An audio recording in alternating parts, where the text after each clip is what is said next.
Ooh, Peter Dinklage is mad at Disney.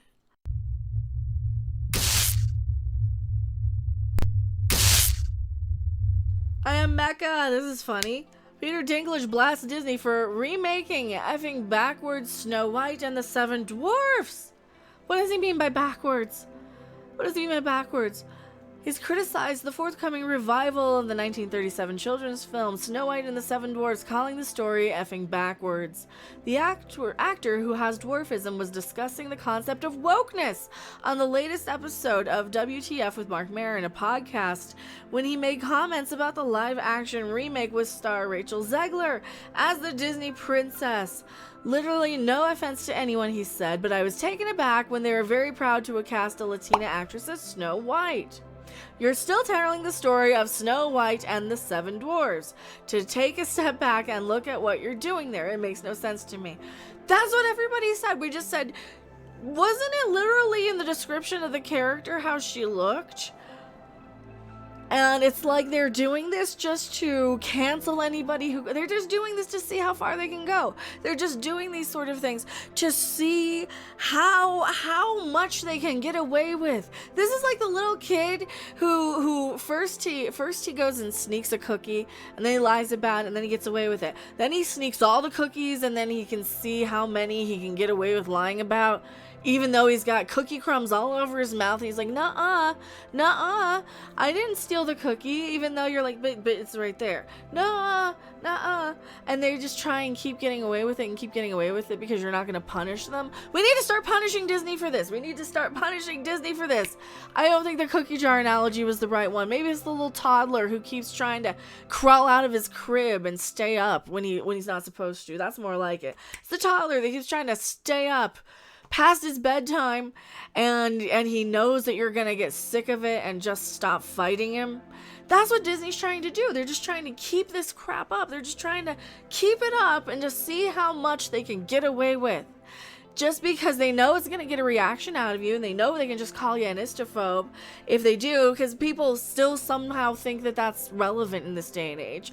Really? Oh yeah, call somebody an istophobe now. They're gonna say so. They're going to say so. We're tired of it. It's been how many years now where we're still getting called racist, sexist. We're tired of it. And these people can go F themselves if they think that we actually give a about being called racist and sexist anyway. Nobody does. Nobody cares. We know we're not. We know the only people who actually think that they're superior to minorities are these wokier than thou zealots. So who are the true white supremacists? You tell me. The actor has dwarfism. It was discussing the concept of wokeness. Here we go. You're progressive in one way, and you're still making that backwards story about seven dwarves living in a cave together. What the fuck are you doing, man? Oh, he's calling out for other things. I call it out for being sexist. I call it out for having swapping. Not only is Disney race swapping a character to serve seven men and to be woken up and indentured to a man who has to wake her ass up. You swapped her out, so now she's a woman of color to come and be the maid for seven dwarfs. Disney, you are so goddamn racist on this one. I can't even imagine people actually thinking that this was a good idea, because they think, oh yes, it's progressive. Making a woman of color, making a Latina woman be your goddamn housekeeper, turning her into goddamn Consuela from Family Guy is really progressive here. No. Really? That's what I said. I'm like, seriously, Disney, I can't take you guys seriously. I can't take any of this woke shit seriously when it is all the dumbest shit possible.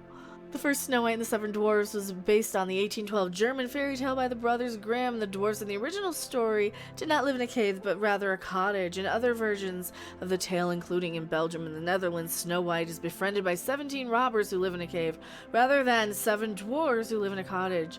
Dinklage 52 added, "Have I done nothing to advance the cause for my soapbox? I guess I'm not loud enough. I don't know which studio that is, but they were so proud of it.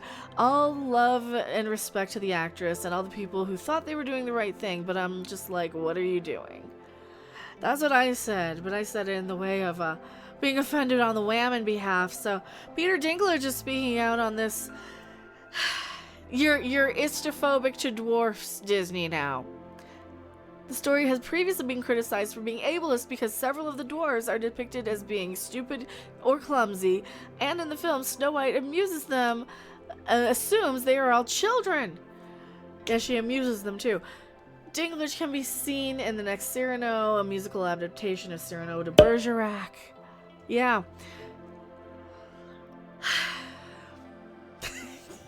Even Peter Dinklage doesn't like the wokier than thou Snow White.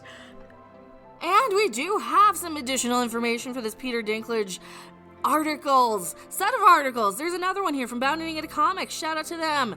Now, Peter Dinklage went after the woke mob after they accused him of yellowface. It's on the same interview, but I think they either omitted it or I didn't scroll down far enough. So we're giving Bounding credit here. And Dinklage wouldn't just take aim at Disney's hypocrisy over their upcoming Snow White film. He also called out the woke mob that went after him when he took on the role of Fantasy Island star Hervé Villechaize in the HBO film My Dinner with Hervé. Dinklage stated, "I plated Hervé Villechaize in an HBO film and there was a lot of early backlash. How dare he play a Filipino? They were so liberal-minded, as I am also a liberal as anybody," he says. "But they were so convinced because of how he looked, Hervé, that he was Filipino. If that's not racism, what else? Because he's not. He was a Frenchman, and his physical condition made him look very cherubic. I guess someone from the Far East. But they got very angry. How dare you do that? Because woke people are racists." Next, Marin asked, "And they didn't even have all of the information?" Dinklage responded, "Nothing, they just assumed, and here I am hanging out with his brother, Patrick Villechaize, who is just laughing at all of it, who was born and raised in France with the guy." See, these wokier than thous are just complete morons. And here's the tweet for it. Is Dinklage an actual yellowface? Who thought this was a good idea? So this wokier than thou crap just needs to stop. He responded to the backlash at the time, telling Entertainment Weekly these people think they're doing the right thing politically and morally, and it's actually getting flipped because what they're doing is judging and assuming what he is ethnically based on his looks alone. That is what we keep saying. These wokier than thou people are as racist as they come. They think that everything is a racial issue. They are obsessed with the color of people's skin to the point of segregation at this point, and if they can't see how Islamophobic they're being, then they have to go and throw somebody else under the bus as a way to deflect responsibility from their own isms and phobias. When you can't even get your core problematic films fixed, we're really supposed to applaud you on other things. Like, okay, sure, great. You're given the only Latina actress who's up and coming right now a shot. She's in goddamn everything, so she's probably the only one they can fucking name. She's basically the female Idris Elba, isn't she? They always want Idris Elba to star and everything, and I swear to God, he's the only actor of color they can even name off the top of their head to play James Bond. They're so goddamn woke. Ugh, these people. I'm just saying everything now. This is what happens when you don't care about being canceled. You just say everything. I got a little worried on the Istaphobe video, but no. So Peter Dinklage even has enough of your shit. I am Mecca. I'm going back to my live chat. Don't you go anywhere. Thanks for watching. If you liked it, make sure to hit that like button. And if you want to see more, don't forget to subscribe. See you in the next video. Bye!